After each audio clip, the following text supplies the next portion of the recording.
সরকারের চেয়ারে বসা, এটা মুখে বলা যত সহজ, আমলে জিন্দিগি তত কঠিন। কেবল মন্ত্রী হতে পারলে, স্পিকার হতে পারলে, প্রেসিডেন্ট হতে পারলে সফলতা, এটা সত্য নয়, সত্য নয়। আলেমদের শক্তি, সামাজিক শক্তি, রাষ্ট্রীয় ক্ষমতা যদি যুক্ত হয়, একদিনের ভিতরে অপরাধ সহনীয় পর্যায়ে নেমে আসবে। প্রত্যেকে কোনো না কোনো দলের সাথে যুক্ত বা দলকে মহব্বত করি, কিন্তু অন্য দলের মানুষদের জন্য আমাদের হৃদয়ের দরজা খোলা রাখতে হবে। আমি বিভিন্ন মাসলাক মাকাতিবে ফিকিরের লোকদেরকে কাছাকাছি আনার চেষ্টা করেছি। জামাত ইসলামী, চরমোনাই, বেরলভী, আহলে হাদিস, ওনাদেরকে কাছে আনার চেষ্টা করেছি, এখনো করি। আজকের এই সেমিনার অত্যন্ত তাৎপর্যপূর্ণ।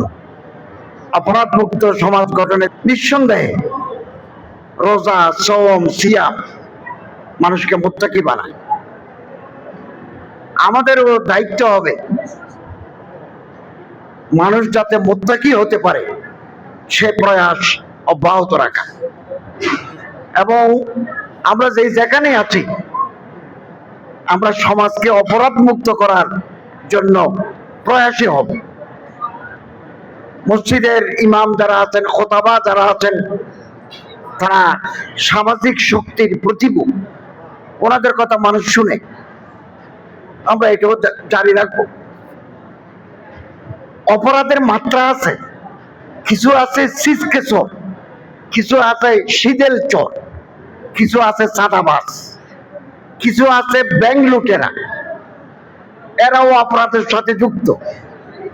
কিছু আমি ইমাম সাহেব বললে সংশোধন হয়ে যাবে, কিছুর জন্য রাষ্ট্রীয় শক্তি দরকার, ডান্ডা লাগবে, কোর্ট লাগবে। এই জন্য রাষ্ট্রীয় শক্তিও যাতে আমাদের হাতে থাকে সেই প্রয়াসও আমাদের অব্যাহত রাখতে হবে। কিন্তু রাষ্ট্রীয় সরকারের চেয়ারে বসা, এটা মুখে বলা যত সহজ, আমলে জিন্দিগি তত কঠিন। আমি সবসময় বলি জনগণের সাথে আমাদের সম্পর্ক করতে হবে। এই যে কৃষক, মজুর, ছেলে, তাঁতি, কামার, কুমার, ফ্লোটিং হকার্স, তাদের মাঝে আমাদের গ্রহণযোগ্যতা তৈরি করতে হবে। এরপরে আমরা যখন যাত্রা শুরু করব, কে আসলো কে গেল ওদিকে তাকাবার সময় নাই।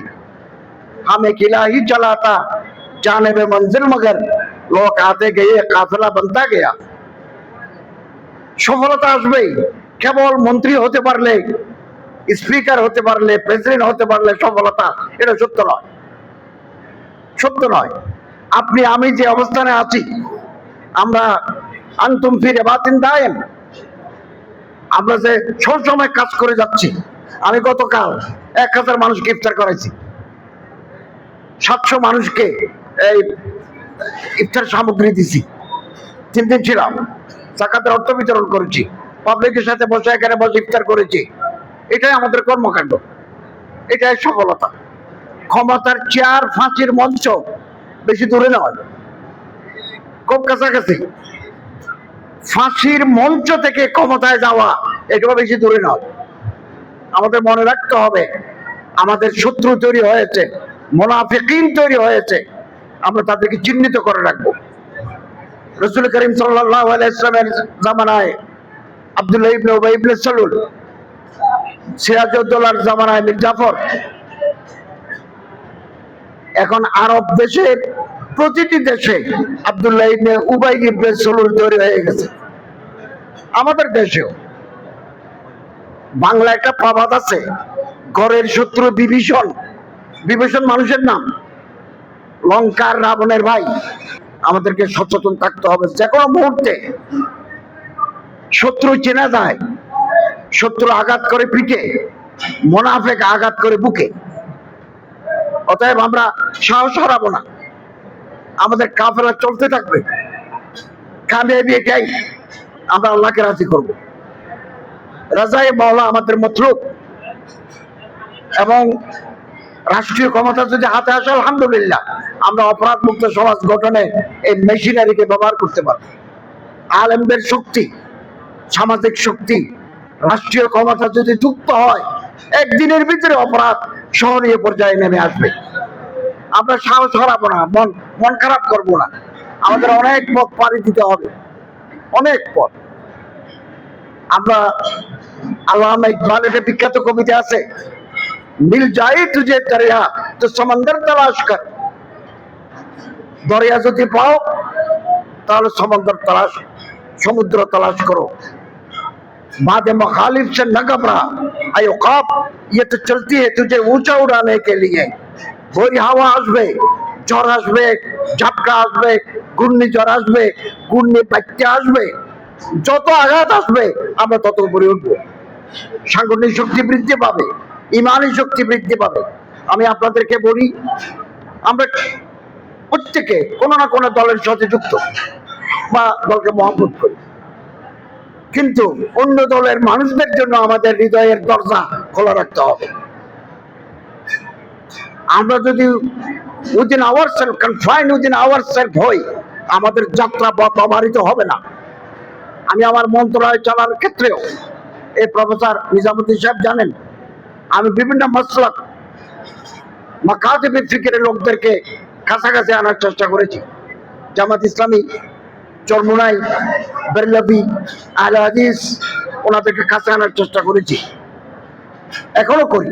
কিন্তু বৌদ্ধ, খ্রিস্টান, প্রতিটি ক্ষেত্রে আমি একটা মুসাফাত করার চেষ্টা করেছি। এই দৃষ্টিভঙ্গি যদি আমাদের না হয়, আমরা এই দেশে অপরাধ মুক্ত রাষ্ট্র কিভাবে প্রতিষ্ঠা করব? কেবল আমার দল, কেবল আমার কর্মী, নো, এটা হবে না কোনোদিন। এটা কোনোদিন কোন সংগঠনে পরিণত হওয়া যাবে না যতদিন আমরা আমাদের দৃষ্টিভঙ্গি বদলায় নেই। আজকের এই মনজ্ঞ সেমিনারে এসে আমার খুব ভালো লাগলো। আমি গত বছরও হযরতের উপস্থিতিতে যেখানে ছিলাম, ডক্টর খলিল রহমান মাদানী, আমি ওনাকে ইসলামিক ফাউন্ডেশনের বোর্ড অফ গভর্নরসের মেম্বার করেছি। উনি আমাকে বলেন নাই, উনি আমার পুরনো বন্ধু। চট্টগ্রামে গেলে 5 বছর আগেও আমাকে দেখে আসছেন, যোগাযোগ ছিল। আমি এখানে বহু অনুষ্ঠান করেছি। তো আমি চিন্তা করলাম, ডক্টর খলিলুর রহমান মাদানীর মতো একটা লোককে যদি ইসলামিক ফাউন্ডেশন বোর্ড অফ গভর্নরসে নিতে পারি, আমার হাত শক্তিশালী হবে। এবং 18 মাস আমি সহযোগিতা পেয়েছি। এই প্রফেসর ডক্টর নিজামুদ্দিনকে আমি এখানকার মেম্বার করেছি, কর্মঠ মানুষদেরকে নিয়ে এসেছি। জানি না আগামী দিনে কি হবে, আল্লাহু আ'লামু বিস-সাওয়াব। অতএব আমি 12 তারিখের আগেও বলেছি, hope for the best, prepare for the worst. আগামী সরকার ভালো হবে, এটা আমরা আশা রাখতে পারি। তবে আরো খারাপ হতে পারে, তার জন্য প্রস্তুতি নিতে হবে। এটা শেক্সপিয়ারের কথা। আমি গত বছর লন্ডনে শেক্সপিয়ারের বাড়িতে গেছি। Hope for the best, prepare for the worst. আমরা 12 তারিখের আগে আশা করেছিলাম একটা ভালো সরকার আমরা পাবো, এটা আমাদের আশা ছিল। আশা এখনো আমরা ছাড়ি নাই, কিন্তু এর খারাপও হতে পারে। প্রিপেয়ার ফর দি ওয়ার্স্ট, এবং অধিকতর খারাপ হতে পারে, তার জন্য আমাদের প্রস্তুতি লাগবে। আমরা আশাহত হব না, কারণ আল্লাহকে রাজি করা আমাদের উদ্দেশ্য। দুনিয়াতে কোনো মাফাত আমাদের উদ্দেশ্য নয়, জনকল্যাণ, জনগণের সাথে সম্পৃক্ততা। আল্লাহ তাআলা আমাদের তৌফিক এনায়েত করুন, আমিন। ওয়া আখিরু দাওয়ানা আলহামদুলিল্লাহি রাব্বিল আলামিন।